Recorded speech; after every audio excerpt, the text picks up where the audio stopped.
Now go through E9.14 for parts A and B.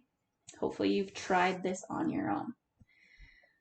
Question says that Visions Electronics, which makes DVD players, reported the following items at February 28, 2020. The amounts are in thousands of dollars, and last year's, the 2019 amounts are also given as needed. So we have a long list of accounts there. And it says compute for 2020, Vision Electronics, A, acid test ratio, and B, days sales in average receivables. So those are the new ratios we just learned. So we'll start with part A, which is the acid test ratio. And you can see the formula here is cash plus short-term investments plus net current receivables. If we look through our list, the second item there is our cash of $860. We can look through the list.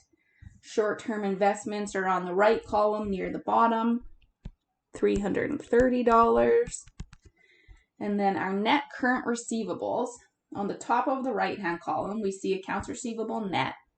And we're doing this ratio for 2020. So we pick the February 29th, 2020 amount of $440.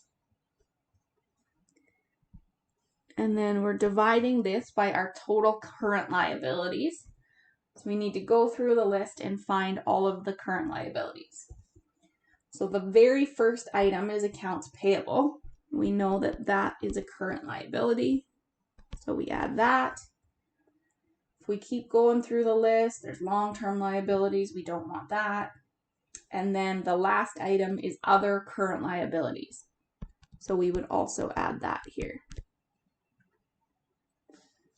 Okay, so when we get this, we've added all those amounts. It ends up as 1630 divided by 2086. And that gives us 0.78. So for every dollar of total current liabilities that we have 78 cents of these really quick to convert items to cash. So not quite one, which is where we'd ideally like to be, but it's unlikely all of these current liabilities are going to be due at once. So this 0.78 is still fair. It's a pretty good ratio for this company. Okay, next we are going to calculate the days sales in AR. And I said just for practice to try these under both methods. So we'll follow this two-step method first. So when we're doing this, we still start with number one, which is figuring out 1 day sales. Our net sales, and again, this would be credit if we know them. But if we look through the list, all we see about sales is our net sales revenue. So this company doesn't report their credit sales, therefore we'll use that net sales revenue amount. If it gave you the net sales revenue of $7,720 and somewhere else, it also gave you the credit sales, you would want to use those credit sales. But in this case, we don't have that. And then we divide this by 365. And that gives us, $21.15. And remember, that's in thousands. So on average, Visions Electronics has $21,000 in sales each day. Okay, we can now move on to step 2. So we use our average net accounts receivable and divide by the 1 day sales we just calculated. So for the average, we take the opening, which was the net AR on February 28th, 2019, $300. Then we add the ending, which is at 2020, of $440, and we're going to divide that by 2. And we divide the whole thing by the $21.15. When we do this, our average AR is $370 divided by 21.15, and that gives us 17.494, so we could say 17.5. And since we're talking about days, we would probably round this up to 18 days. So on average, it takes Visions 18 days to collect their accounts receivable. Okay, now we can do this in the second manner as well, where the first step would be to calculate AR turnover. So we'll do this just to test and see if we get the same thing. This is net credit sales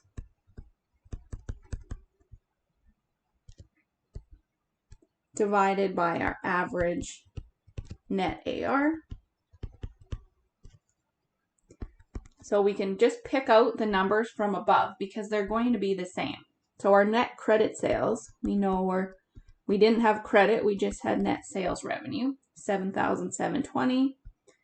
And our average net AR, we calculated right there. So we can just pull that $370 down since we already calculated it above. And if we do this, we get 20.86 times.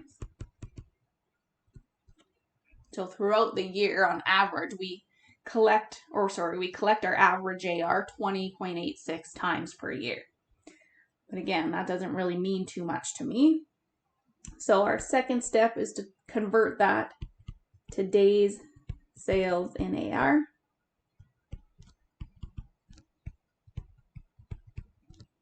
And here we just take 365 days and divide it by the AR turnover.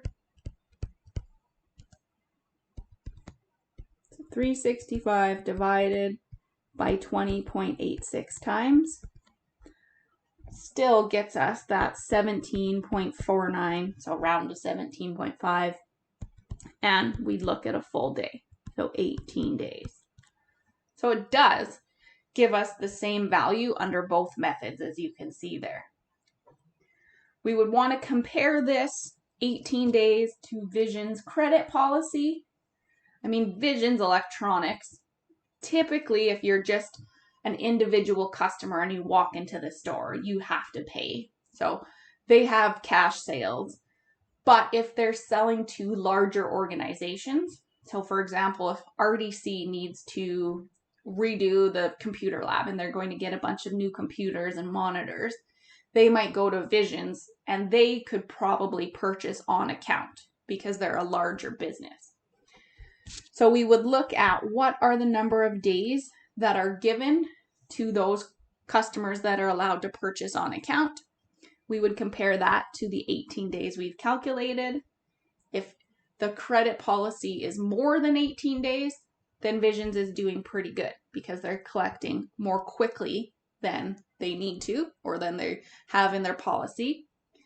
If it was less, say their credit policy was to collect in 15 days, well, this 18 days is higher than that. So they would be looking into why are customers paying slowly, how they could get them to speed up.